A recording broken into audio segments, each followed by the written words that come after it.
बिस्मिल्लाहिर्रहमानिर्रहीम। Welcome to the show. मैं हूं आपका मेज़बान रियाज गुल। नाजरीन, एवरी ट्यूसडे ऑन टीवी 99 पे हम अपना प्रोग्राम लेके आते हैं लॉ एंड लाइफ, जिसपे हम आपकी लाइव फ़ोन कॉल लेते हैं और आपके साथ शेयर करते हैं immigration law, family law, convincing, और अगर किसी किस्म का भी कोई मसला हो तो हम उसको आपके साथ शेयर करते हैं और आपको एडवाइस करते हैं। इसके साथ साथ हमारे साथ हमेशा हम किसी अपने एक्सपर्ट्स को हमारे साथ मदऊ करते हैं ताकि उनके जो एक्सपीरियंस हैं, उनके एक्सपर्टीज़ हैं, उनसे हम मुस्तफ़ीद हो सकें, जो कि बदलते हुए कवानीन या किसी भी किस्म की ऐसी चेंजेस जिससे आपके या आपके किसी अजीज़ की लाइफ पे इम्पैक्ट हो और आपको वो इन्फॉर्म किया जा सके। तो आज के हमारे मेहमान हैं मिसिस मुगल, जो सॉलिसिटर हैं। मिसिस मुगल, आपको हम वेलकम करते हैं अपने प्रोग्राम में। आपकी आमद का बहुत शुक्रिया। मिसिस मुगल सॉलिसिटर हैं और अपने फैमिली लॉ में काफ़ी एक्सपर्ट, इसलिए जो हमारे आज का जो प्रोग्राम का जो मोटिव होगा या सब्जेक्ट होगा वो ज़्यादा फैमिली लॉ से मुतल्लिक होगा। इसलिए अगर आपको, जो हमारे व्यूवर्स हैं, कॉलर्स हैं, जो हमें देख रहे हैं, अगर आपको या आपके किसी अजीज़ को या आपके किसी दोस्त को कोई भी फैमिली लॉ से मुतल्लिक अगर कोई आपको एडवाइस चाहिए या आपको कोई भी उस तरीके से गाइडेंस चाहिए तो आप पूछ सकते हैं। प्रोग्राम लाइव होगा, टाइम शॉर्ट होगा, इसलिए हमारी रिक्वेस्ट होगी कि प्लीज़ जो सवाल हो आपका प्रिसाइज हो ताकि हम आपको प्रॉपर एडवाइस कर सकें। तो मिसेस मुगल, जिस आपसे सवाल पूछने से पहले कॉल्स आ गई है, सबसे पहले लेते हैं लाइव कॉल। जी फरमाइए। वालेकुम अस्सलाम।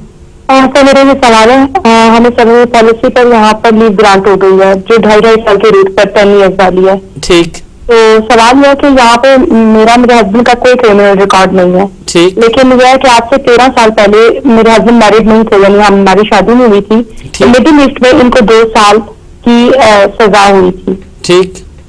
तो 2 साल की सजा हुई थी और ये 21 मंथ जेल रहे थे। तो अल्लाह ना करे कोई रिश्तेदारों में से शिकायत कर देता, इमिग्रेशन में कोई बता देता, क्योंकि काफियों को सारी इन्फॉर्मेशन है। तो क्या कोई मसला हो सकता है? आज से 13 साल पहले की बात है, तब वो मैरिड भी नहीं थे और हमें 9 साल यहाँ पे हो गए हैं, लेकिन हमारा यहाँ पे यूरोप में कहीं कोई रिकॉर्ड गलत नहीं है। और अब आपको यहाँ पे बच्चों की बेस पे लिमिटेड लीव मिल गई है? जी मिल गई है, लेकिन अगर कोई शिकायत कर दे तो कल को एक्सटेंशन में या वैसे प्रॉब्लम हो सकती है। लेकिन जब मेरे हस्बैंड ने किया था, हम मैरिड भी नहीं थे, ये शादी से पहले उन्होंने ये चीज की हुई है। ठीक, आपकी कॉल का शुक्रिया। आप टीवी पे हम आपको एडवाइस करने की कोशिश करते हैं, आप टीवी पे आंसर सुनते हैं। Miss Mughal, please I do understand कि हम लोगों ने ये फैमिली लॉ पे ज्यादा बात करनी है, लेकिन क्योंकि अब कॉल आई है सिर्फ आपसे रिक्वेस्ट करेंगे, क्योंकि इन्होंने जो चीज़ें बताई हैं, अब जो बेसिकली तो इनको जो लीव मिली है वो तो इस बेस पे मिली कि बच्चों ने यहाँ पे लाइफ एस्टेब्लिश कर ली है। What ever happen in fast, अब तो वो तो इस पे कंसर्न नहीं होगा। एज फार एज जो 2.5 साल की लिमिटेड लीव है, अगर उस पर ये अपनी तमाम रिक्वायरमेंट्स पूरी करते हुए तो डेफिनेटली उनको रिस्ट्रिक्शन हो जाएगी। आप क्या कहते हैं जी? होना तो चाहिए, लेकिन ये है कि जब ये इंडेफिनिट लीव के लिए जब फॉर्म कंप्लीट करते हैं, from my own point of view which is subject to obviously you have more expertise in immigration law, कि इनको डिस्क्लोज करना चाहिए कि जो भी कोई पास कन्विक्शन है या पास कोई क्रिमिनल ऑफेंस है, बिकॉज आप देखें जब नेचुरलाइजेशन के जो एप्लीकेशन करते हैं उसमें एक लिस्ट ऑफ क्वेश्चंस है।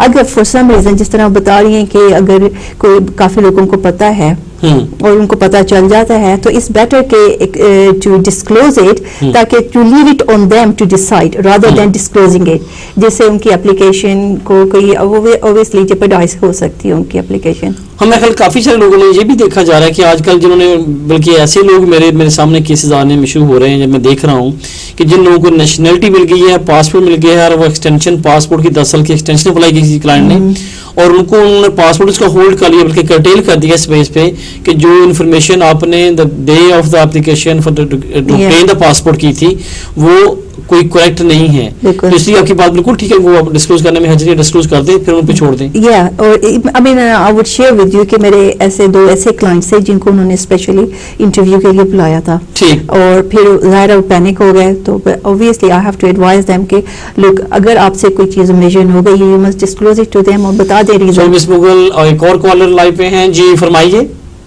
Hello, good evening sir. Good evening sir. मेरा सवाल है कि एक्चुअली आप मुझे उसका सिर्फ यही बताइएगा कि फॉर्म कौन सा भरना है और उसकी फीस कितनी है प्लीज।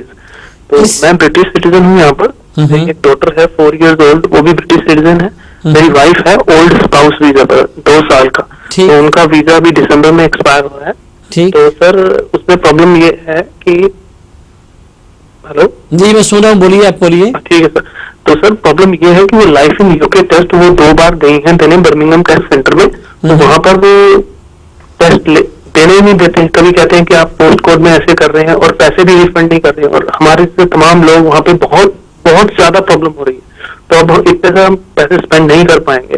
तो सर मैं आपसे ये पूछना चाहता हूँ कि अगर हम, और मेरी 18,600 पे नहीं है क्योंकि मैं बेनिफिट्स पे हूँ 6 मंथ से, तो सर इस हालात में उनको अब जब अप्लाई करना है, क्योंकि उनके पास लाइफ इन यूके टेस्ट उन्होंने पास नहीं किया है और मेरी 18,600 नहीं बन रही है, पर कि मैं ब्रिटिश सिटीजन हूँ, मेरी बेटी ब्रिटिश सिटीजन है और हमारा एक बच्चा अभी होने वाला है, जनवरी में ड्यू है। तो सर इस सूरत में हमें कौन सा फॉर्म भरना चाहिए, क्योंकि उनके पास स्पाउस वीजा है पुराने रूल्स के तहत, तो और उसकी फीस कितनी होगी प्लीज सर, का आप अगर मुझे जवाब देंगे। ठीक, आपकी कॉल का शुक्रिया मिस मुगल।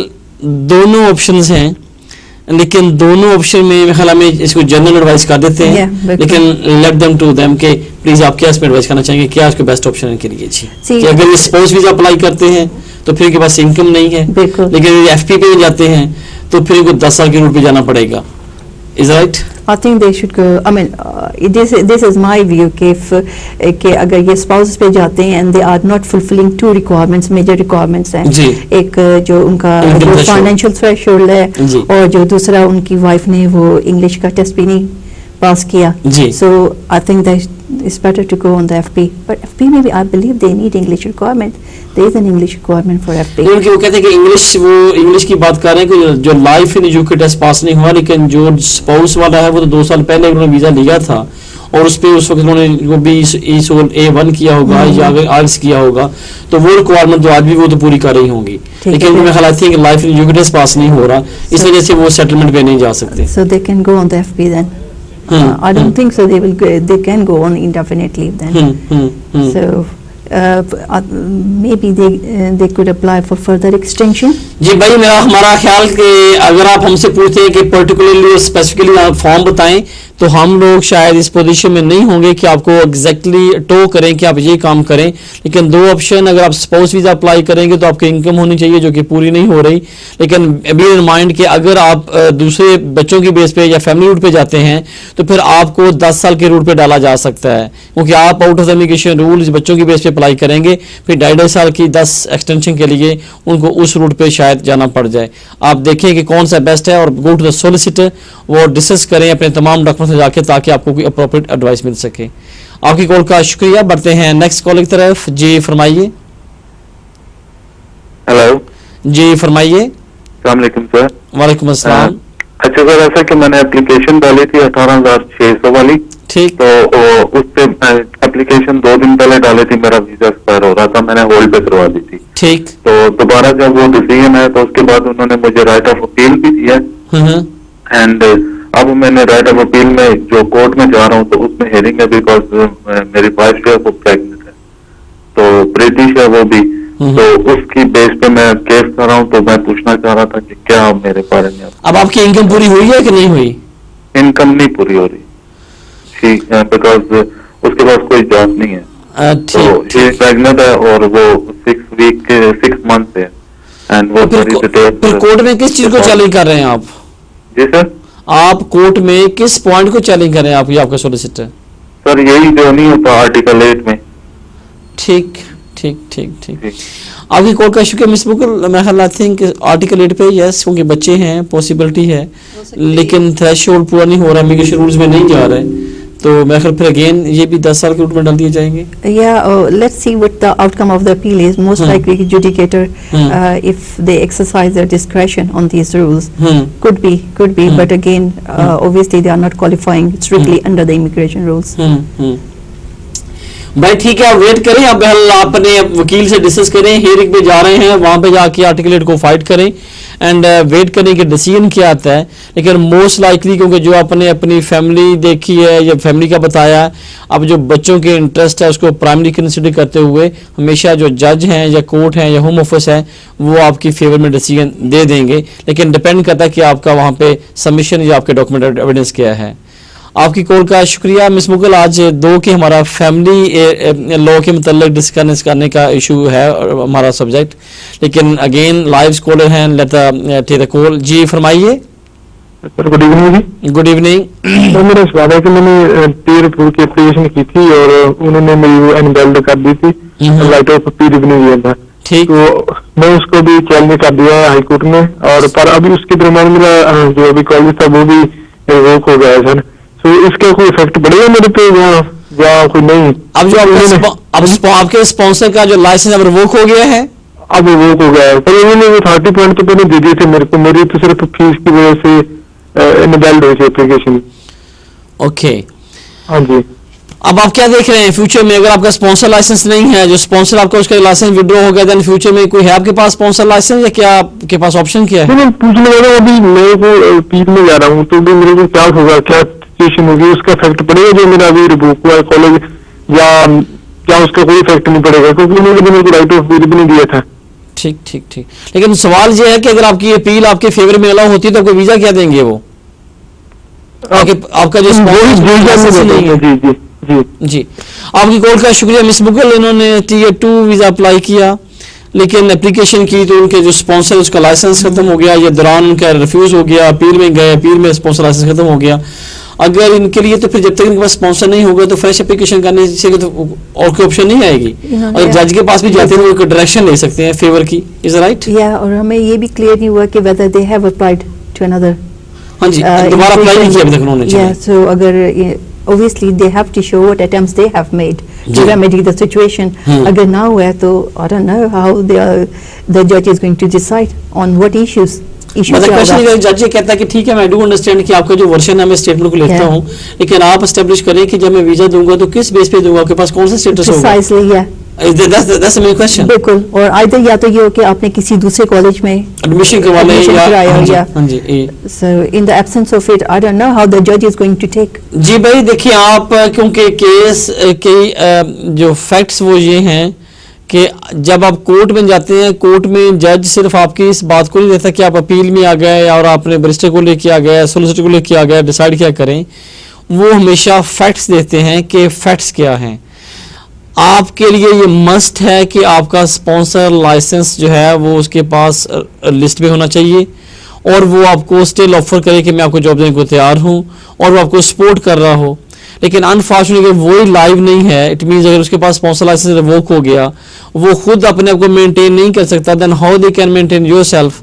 तो इसलिए अनफॉर्चुनेटली जो मेन आपका इशू था वो ख़त्म हुआ है। अब बेस्ट तो ये है कि आप उससे पहले अगर विड्रॉ करना चाहें, जो 28 डेज वाला रूल्स है, नया स्पॉन्सर लाइसेंस लेके फ्रेश एप्लीकेशन कर लें, या सेकंड ये कोर्ट में जाके अपने सोलिसिटर के जरिए या बैरिस्टर के जरिए वहाँ पे डायरेक्ट जो ऑनरेबल जज हैं उनसे रिक्वेस्ट करेंगे वो डायरेक्शन दे दें कि आपको फ्रेश एप्लीकेशन के लिए टाइम दिया जाए। ये दोनों सूरतों में एंड ऑफ द डे आपको फ्रेश एप्लीकेशन ही करना होगी, अनटिल कि आपका जो स्पॉन्सर लाइसेंस है वो दोबारा लिस्ट पे नहीं आता।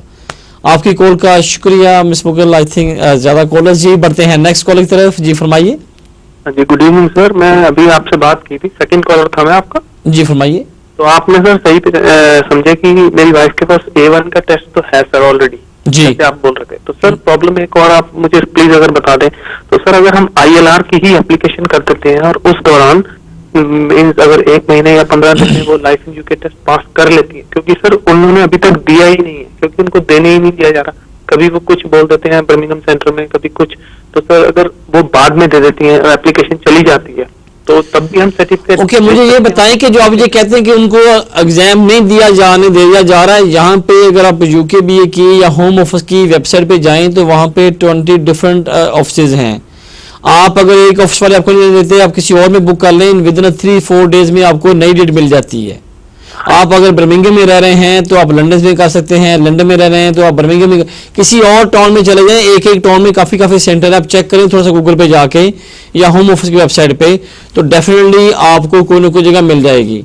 लेकिन जो आपका सवाल था कि अगर आप अपनी एप्लीकेशन ILR की कर दें without life in UK test, तो उसके दौरान पेंडिंग एप्लीकेशन में सर्टिफिकेट भेज दें तो क्या रिजल्ट आएगा, ये आपका सवाल है? हाँ जी सर। जी मुझे अगर आपने अंडर सेक्शन 19 तो ये कहता है कि जब आप अप्लाई करें तो तमाम डॉक्यूमेंट साथ अटैच करें, लेकिन अब इनका क्वेश्चन ये है कि अगर विदाउट लाइफ इन यूके में अप्लाई कर दूं तो फिर मैं कहाँ स्टैंड करता हूँ? हाँ, अगर डिसीजन आने से पहले भेज दें, फिर डिपेंड करता है कि इमिग्रेशन फीस से क्या डील करते हैं। अदरवाइज माय फियर इज कि वो इनवैलिड कर देंगे और आपकी जो फीस है वो भी ज़ाया हो जाएगी। और फायदा ये कि रिस्क लेने से, अगर रिस्क ले लेते हैं और साथ ही लाइफ इंश्योरेंस पास कर लें और सबमिट कर दें फ्यूचर में, तो मोर लाइकली कुछ अच्छा कोई नाइसली इनके एप्लीकेशन में कोई ट्रीट हो जाए तो इनको इंडेफिनिट मिल जाएगा instead of going for the 10 years. Is right? यानी जो आपने पहले इनको एडवाइस की है कि before the final decision is made on the application submit कर दे, इससे पहले कि इनका जो टाइम है वो एक्सपायर कर जाए एप्लीकेशन का, वो सबमिट कर दे और अपने जो कवरिंग लेटर है उसमें बता दें कि we are getting life in UK test, और आप उनको कोई डेट भी बता सकते हैं और बाद में वो सबमिट कर दें। हाँ जी, that would be the easy option. हाँ बिल्कुल भाई, जो आपका सवाल है इस पे हम लोग, मैं भी शायद इस पे एग्री करूंगा कि अगर कैसी बात है, दो के इमिग्रेशन रूल्स में फिर अगेन एंड अगेन हमेशा लाइव कहते हैं कि हम जो आपको एडवाइस कर रहे हैं अपॉन जो सर्कमस्टांसेस हो रही है, लेकिन लॉ ये इजाजत नहीं देता। लॉ ये कहता है कि the day you make the application you have to submit all the supporting documents with the application. लेकिन यह सब आपके हालात ऐसे हैं कि दोनों में रिस्क है, लेकिन कम रिस्क इसमें है, वो आप फ्रेश एप्लीकेशन कर दें सेटलमेंट के लिए, साथ ही लाइफ इन टेस्ट की तैयारी करें, जल्दी जल्दी को पास करें और फॉलो करके भेज दें उसको, तो मेरा ख्याल है शायद वो एक्सेप्ट कर लेंगे। आपकी कॉल का शुक्रिया। बढ़ते हैं नेक्स्ट कॉल की तरफ। जी फरमाइए। अस्सलाम वालेकुम। जी वालेकुम अस्सलाम। सर सवाल मेरा ये है कि मेरे 6 डेज शॉर्ट थे 10 years लॉन्ग रेजिडेंसी में। थोड़ी सी आवाज तो कम आ रही जी प्लीज। Hello sir. जी अब सही। मेरे 6 डेज शॉर्ट थे 10 years लॉन्ग रेजिडेंसी में। ठीक। सो मैंने जो है वो FLRO अप्लाई किया लास्ट ईयर सितंबर में, और 6 दिन के बाद मैंने सेटल आर की एप्लीकेशन डाल दी थी। ठीक।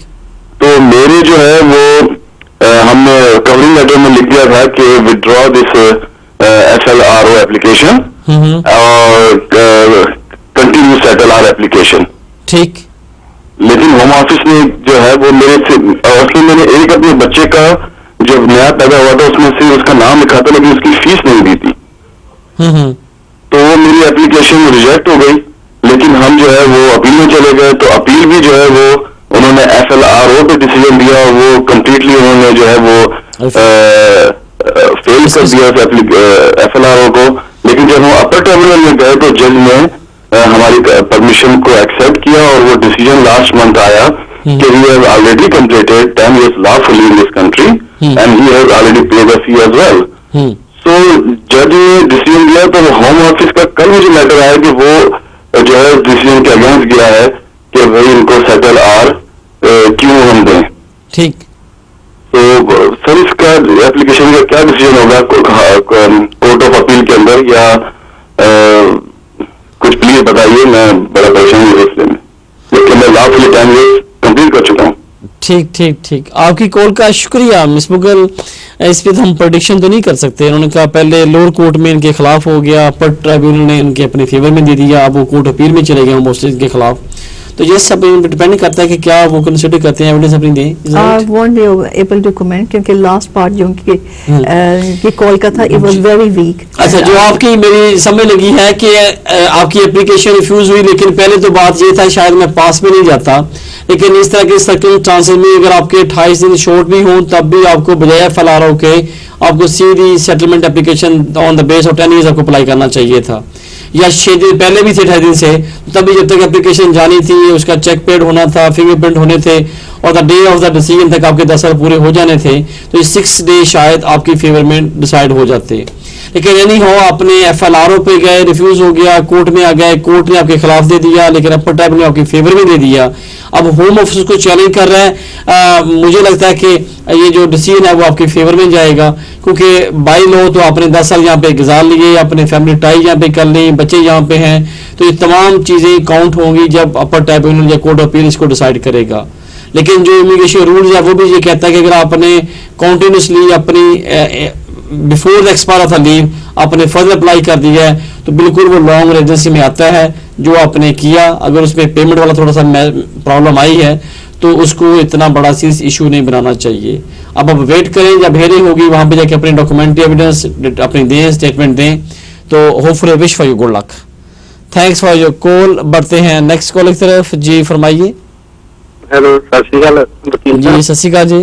कितना ठीक हो? जी बिल्कुल ठीक ठाक। आवाज का हमारे कंट्रोल से प्लीज आवाज कोशिश करना।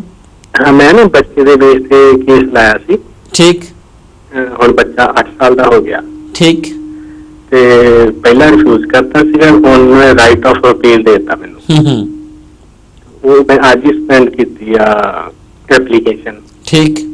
और कितना टाइम लगूगा मैंने डिसीजन देने ਦੇ?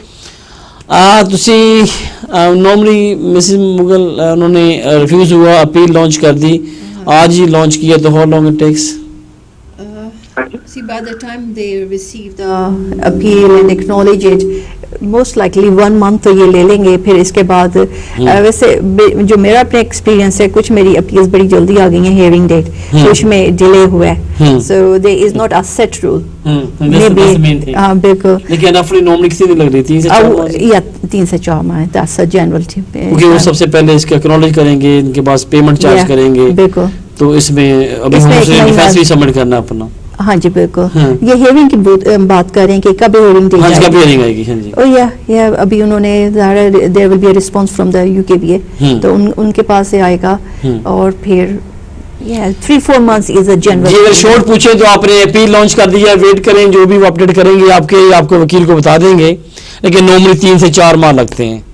आपकी कॉल का शुक्रिया मिस मुगल। आई थिंक हम अब फैमिली पे बात करेंगे, थोड़ी सी इमिग्रेशन पे काफ़ी बात हो गई, क्योंकि फैमिली लॉ आजकल काफ़ी जो इश्यूज होता है काफ़ी लोगों को, उसमें सबसे पहले तो मेरा ख्याल व्यूअर्स के लिए, ये कॉलर्स के लिए प्लीज़ बताएं कि ये डिफरेंस क्या है पब्लिक लॉ में और प्राइवेट लॉ में फॉर द चिल्ड्रन के लिए, क्योंकि ये कॉमन मुझे भी या आम जो फैमिली लॉ में डील नहीं करते उनको शायद इसका ज़्यादा क्लियर कंसेप्ट नहीं है। अगर थोड़ा सा प्लीज़ ब्रीफ कर दें कि इन दोनों में डिफरेंस क्या है आज। ओके, जस्ट कि इसको सिंपलीफाई करके मैं बताती हूँ कि जो private law children act proceedings जो होती हैं वो होती हैं जो हस्बैंड और वाइफ के दरमियान यूजुअली होती हैं। ये प्राइवेट होती है। हाँ, जिसमें जो आजकल जो नया लफ्ज़ है जिसको हम previously residence order, contact order कहते थे, आजकल उसको चाइल्ड लिविंग अरेंजमेंट्स ऑर्डर कहते हैं।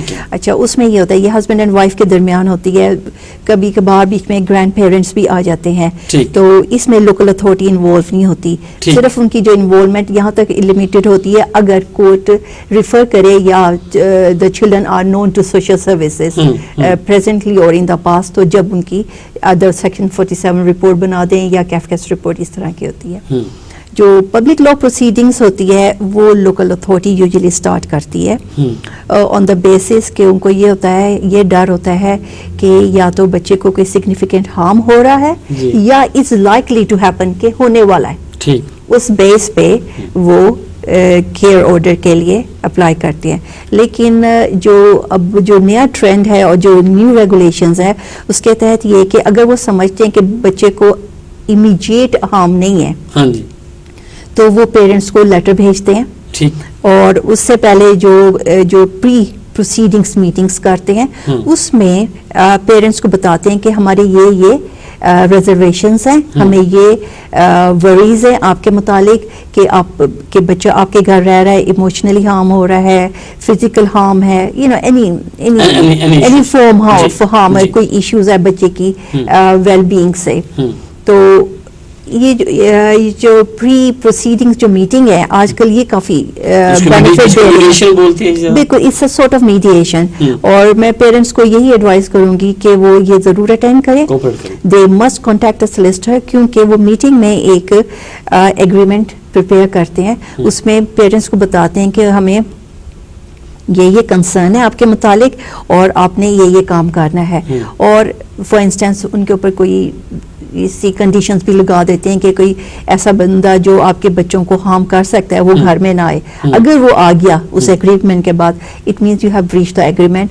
तो लोकल अथॉरिटी देखती है कि आपकी जो लेवल ऑफ ब्रीच है कितना है, उस हिसाब से फिर वो रिएक्शन करती है। अगर बहुत सीरियस हुआ so they can go to the court to start the care proceedings. तो बच्चा हो सकता है आपसे रिमूव भी कर लें, और बाज़ ये होता है कि बच्चा आपके पास ही रहता है लेकिन वो केयर ऑर्डर ले लेते हैं। उसका ये होता है कि they start sharing parental responsibility with you. Right, पहले तो सिर्फ माँ बाप को होती है ना। अच्छा, अब ये हुआ कि इनके दो पहले बेसिक कंसेप्ट हैं, एक तो प्राइवेट जो चाइल्ड है, प्राइवेट चाइल्ड कॉन्टैक्ट है, इसका मतलब ये है कि जिसमें एजेंसीज या अथॉरिटी या सोशल सर्विस इन्वॉल्व नहीं होते इतना, या उसमें मेजॉरिटी ऑफ द टाइम नहीं होते, अनलेस कोर्ट सोचे कि जो एलिगेशंस हैं, अगर पेरेंट्स को ऐसे एलिगेशंस लगा देते हैं या कोई ऐसे इश्यूज हैं जिसमें उनको इन्वेस्टिगेशन चाहिए सोशल सर्विसेज की, या सोशल सर्विसेज ऑलरेडी इन्वॉल्व हो, तो उसमें होता है, ये प्राइवेट में, ये प्राइवेट में होता है। लेकिन अगर ये जो सोशल सर्विसेज या जो एजेंसीज इस किसी प्रोसीडिंग को स्टार्ट करें,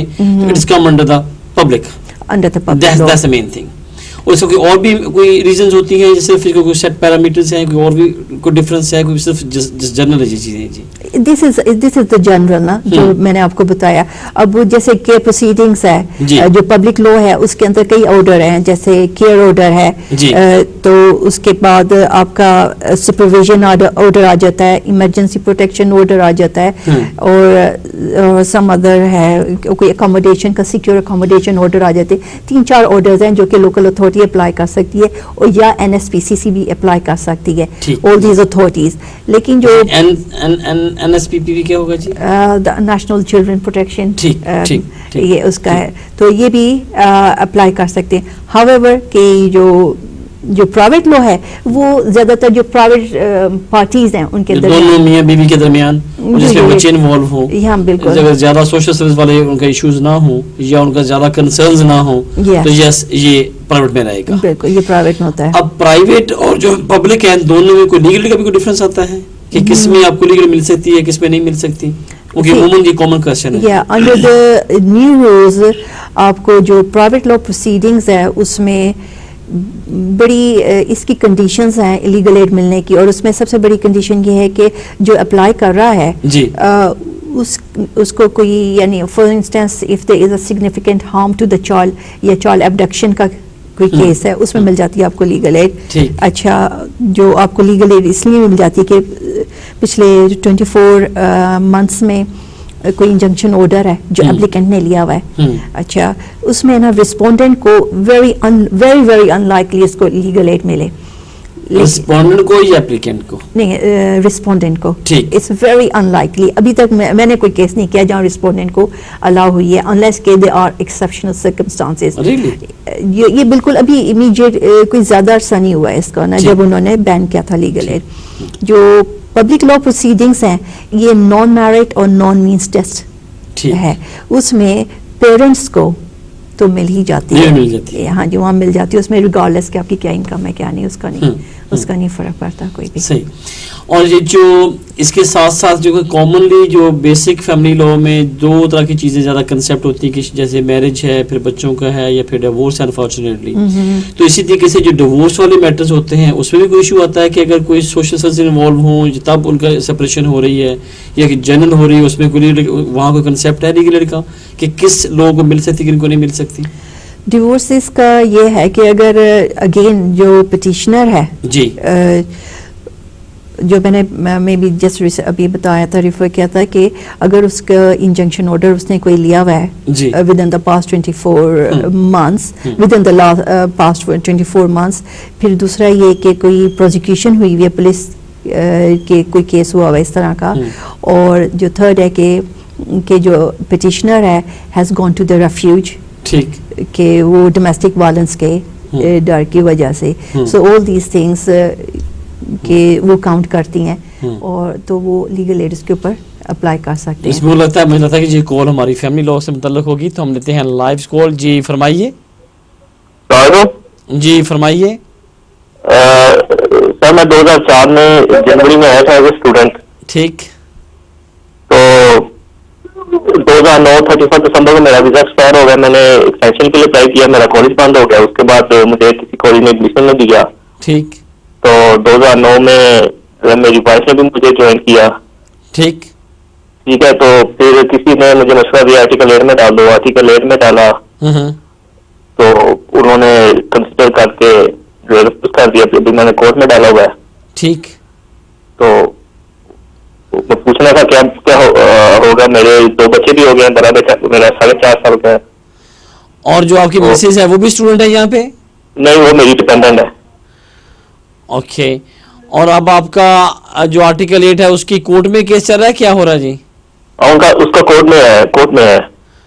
राइट।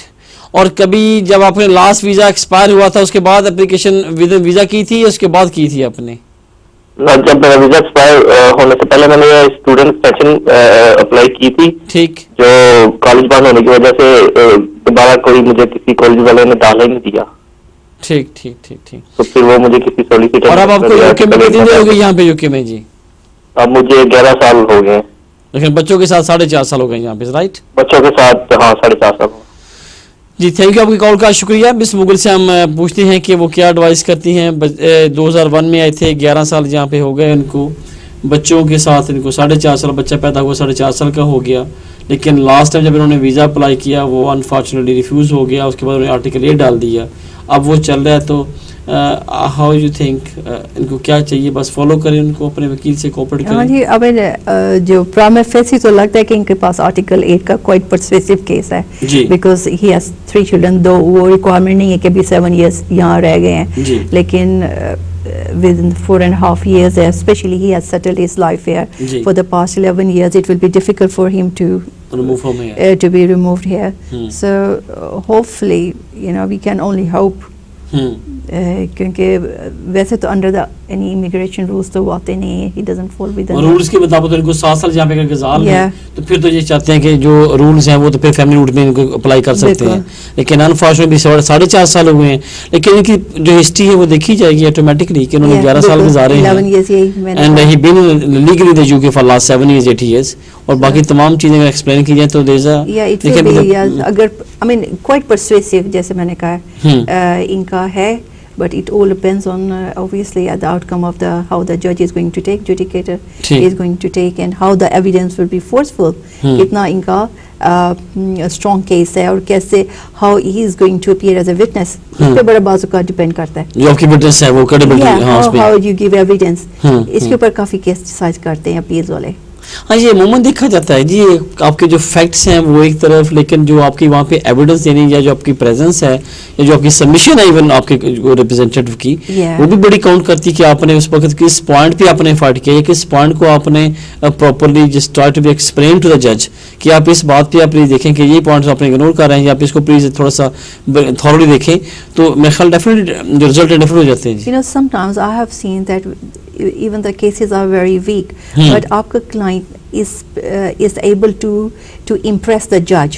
उसकी जो credibility है तो उसको ना जज ना एक्सेप्ट कर लेता है, और अक्सर यही होता है कि हम क्लाइंट को शुरू में कह रहे होते हैं नहीं देखो आपका केस बड़ा वीक है, but we are trying our best, at the end of the day if you are able to impress the judge हो सकता है।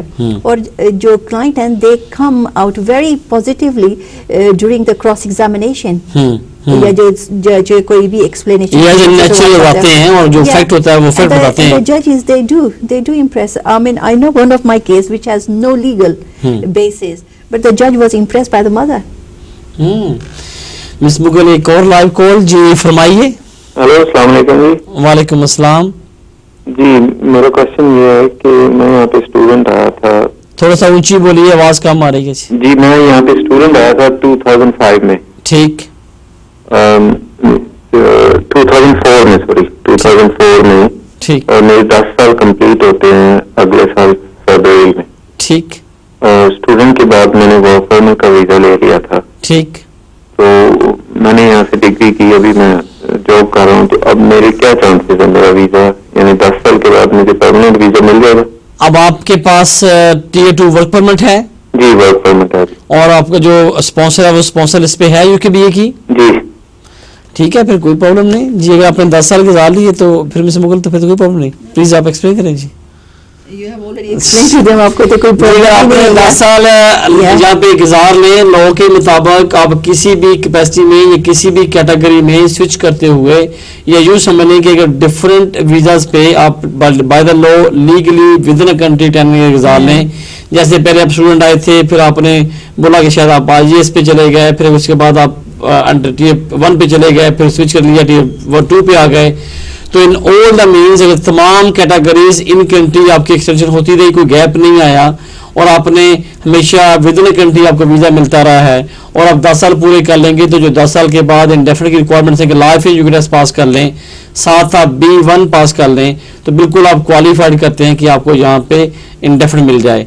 10 साल की बेस पे वही आप फॉर्म फिल करेंगे, बाकी चीज़ साल लगाएंगे, तो बिल्कुल आपको कोई प्रॉब्लम नहीं होना चाहिए। आपकी कॉल का शुक्रिया मुकुल।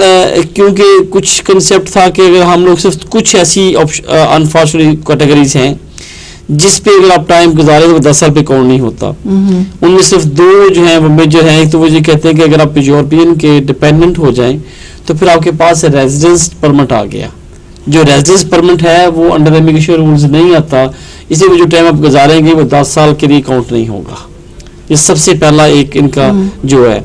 जो दूसरा ये कि अगर आपने 8 साल 10 साल या 8 साल या 6 साल या 7 साल गुजारे अंडर इमिग्रेशन रूल्स और उसके बाद आपको ह्यूमन राइट्स में डाल दिया या डिस्कशनरी पे चले गए, तो फिर वो एक एडिशनल कैटेगरी चल पड़ी है। फिर आपने वो जो डिस्कशनरी है उसके अपने 6 साल पूरे करते हुए आपने अप्लाई करना है।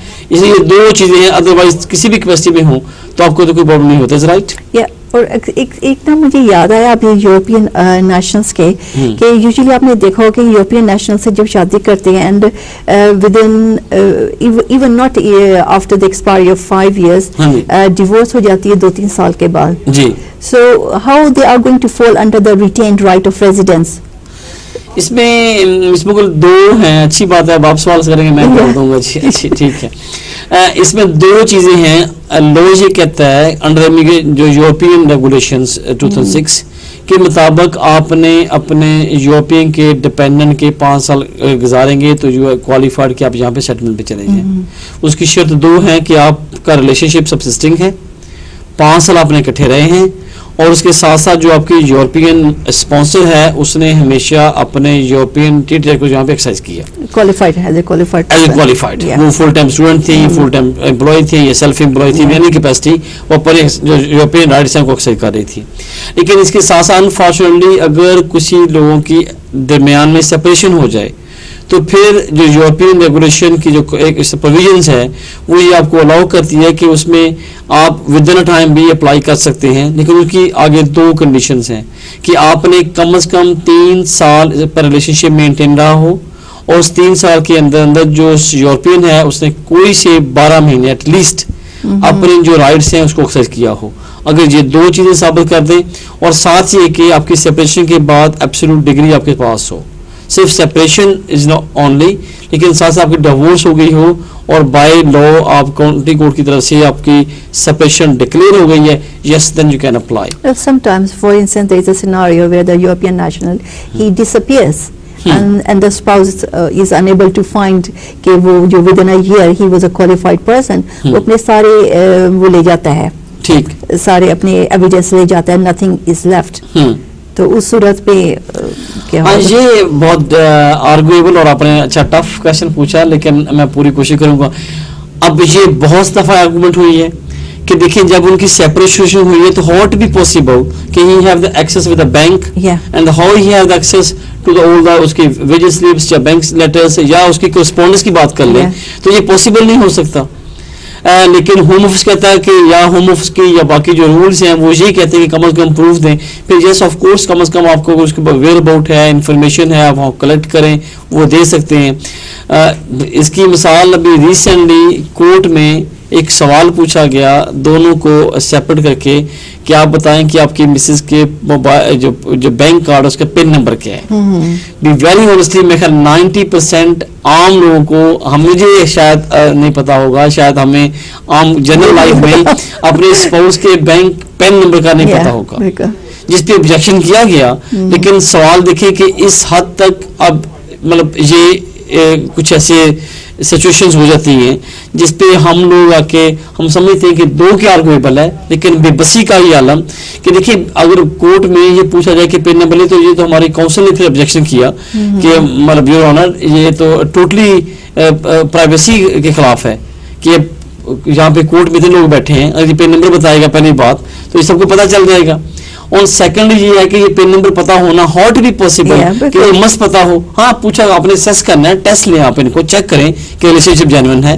आप इनके जो मिलते हैं इनका आपस में बाकी और 100 क्वेश्चंस हैं, हॉट भी पॉसिबल यू आस्क क्वेश्चन। वैसे भी आम रूटीन में भी हस्बैंड एंड वाइफ में कुछ हर एक की कुछ बाउंड्रीज होती हैं and you can't you are not expected to know everything about your husband और यू नो वाइस वर्सा कि वाइफ के मुतालिक हर एक की अपनी थोड़ी प्राइवेसी है। लाजमी किसी भी सेंस में they both are the British national but there is no means कि they know to each others pin numbers, ये हो नहीं सकते, इज इट पॉसिबल?